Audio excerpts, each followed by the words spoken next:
Hello बच्चों, study centre 95 में आपका स्वागत है। बच्चों आज हम लोग देखेंगे 11th क्लास हिस्ट्री सब्जेक्ट का जो आपका मंथली टेस्ट होगा ना, उस एग्ज़ाम का क्वेश्चंस की देखेंगे। ठीक है, बहुत ही इंपॉर्टेंट है। चलिए आप जो आपका एग्ज़ाम होगा ना वही क्वेश्चन देखेंगे। ठीक है, देखिए पूरा डीपली नहीं बोल सकता हूँ, बट आप अगर कल आपका जो है ना मंथली टेस्ट है 11th क्लास हिस्ट्री सब्जेक्ट का, तो आप ये देख लीजिए, बहुत ही इंपॉर्टेंट है। ठीक है, तो चलिए देखते हैं।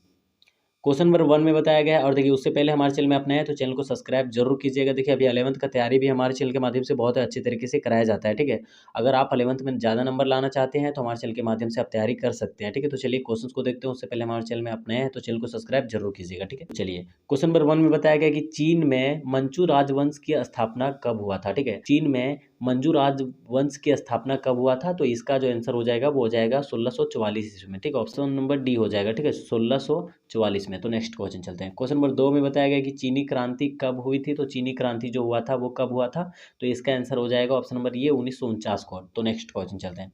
क्वेश्चन नंबर 3 में बताया गया कि कुओ मिनतांग दल का संस्थापक कौन था, तो डॉक्टर सन यात सेन था। ठीक है, ऑप्शन नंबर ये इसका आंसर हो जाएगा। तो नेक्स्ट क्वेश्चन चलते हैं। क्वेश्चन नंबर 4 में बताया गया कि क्योटो किसका पुराना नाम था, तो क्योटो किसका पुराना नाम था, तो टोक्यो का पुराना नाम था। ठीक है, टोक्यो का क्योटो पुराना नाम था। तो नेक्स्ट क्वेश्चन चलते हैं। क्वेश्चन नंबर 5 में बताया गया है कि जापान में पहली बार महिलाओं ने वोट कब दिया था, मतदान कब दिया था, मतलब मतदान कब किया था, तो इसका जो आंसर हो जाएगा वो हो जाएगा ऑप्शन नंबर सी। ठीक है, 1946 को। तो नेक्स्ट क्वेश्चन चलते हैं।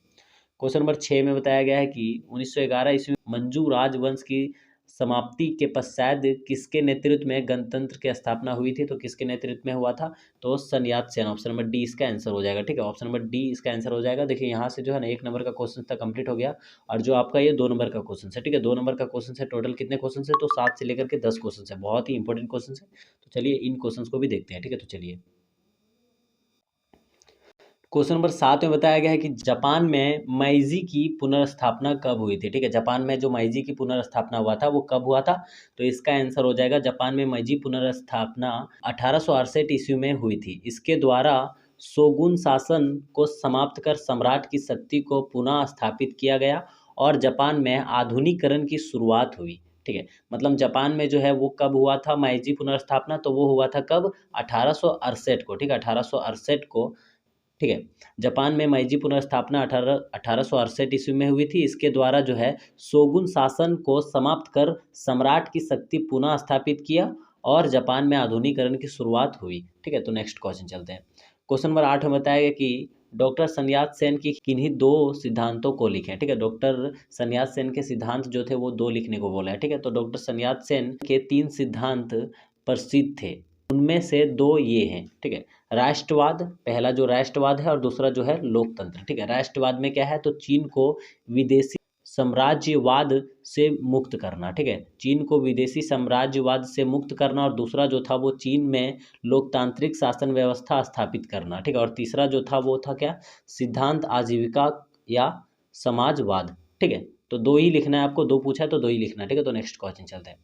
क्वेश्चन नंबर 9 में बताया गया कि जापान में सैन्यवाद के उदय से आप क्या समझते हैं। जापान में जो है सैन्यवाद के उदय से आप क्या समझते हैं, तो इसका जो आंसर हो जाएगा वो हो जाएगा 1930 के दशक में जापान में लोकतांत्रिक संस्थाओं के कमजोर होने और सेना के प्रभाव को बढ़ने को सैन्यवाद कहा जाता है। ठीक है, इन इसमें देश की समस्याओं का समाधान सैन्य विस्तार, आक्रमण जैसे मंजूरियां पर हमला और अत्यधिक देशभक्ति के माध्यम से खोजने की कोशिश हुई। ठीक है, मतलब क्या हुआ कि 1930 के दशक में जो है ना जापान में जो लोकतांत्रिक संस्थान थे वो कमज़ोर होने लगा, और वो जो वहाँ पे जो है ना सेना के प्रभाव बढ़ने लगा, यानी कि सेना जो अब सभी पे दबाव देने लगे, मतलब अच्छा काम करने लगे, तो सैन्यवाद कहते हैं। ठीक है, कहा जाता है इसमें देश की समस्याओं को समाधान सैन्य विस्तार, आक्रमण और अत्यधिक देशभक्ति के माध्यम से खोजने की कोशिश हुई। ठीक है, तो नेक्स्ट क्वेश्चन चलते हैं। क्वेश्चन नंबर 10 में बोला है कि अफीम युद्ध से आप क्या समझते हैं, तो 19वीं सदी के मध्य में चीन और ब्रिटेन के बीच हुए 2 युद्धों को अफीम युद्ध कहा जाता है। यह मुख्य रूप से चीन में ब्रिटेन द्वारा अवैध अफीम के व्यापार को लेकर शुरू हुआ था। इसमें हार के बाद चीन को विदेशी शक्तियों के लिए अपने बंदरगाह खोलने पड़े और अपमानजनक संधियां करनी पड़ी। मतलब क्या हुआ था कि चीन जो है ना, चीन और ब्रिटेन के बीच जो है 19वीं शताब्दी में अफीम का व्यापार को लेकर जो है वहाँ पे युद्ध हुआ था, उसे ही अफीम युद्ध के नाम से जाना जाता है। ठीक है, तो यहाँ 10 क्वेश्चंस आपका कंप्लीट हुआ। ठीक है, 10 क्वेश्चंस आपका कंप्लीट हुआ। तो चलिए नेक्स्ट क्वेश्चन चलते हैं। तो यहाँ से बच्चों मैंने 10 तक ले क्वेश्चंस को बता दिया, अच्छे तरीके से आप नोट कर लीजिएगा और अच्छे तरीके से जो है ना आप अपने मंथली टेस्ट में लिख सकते हैं।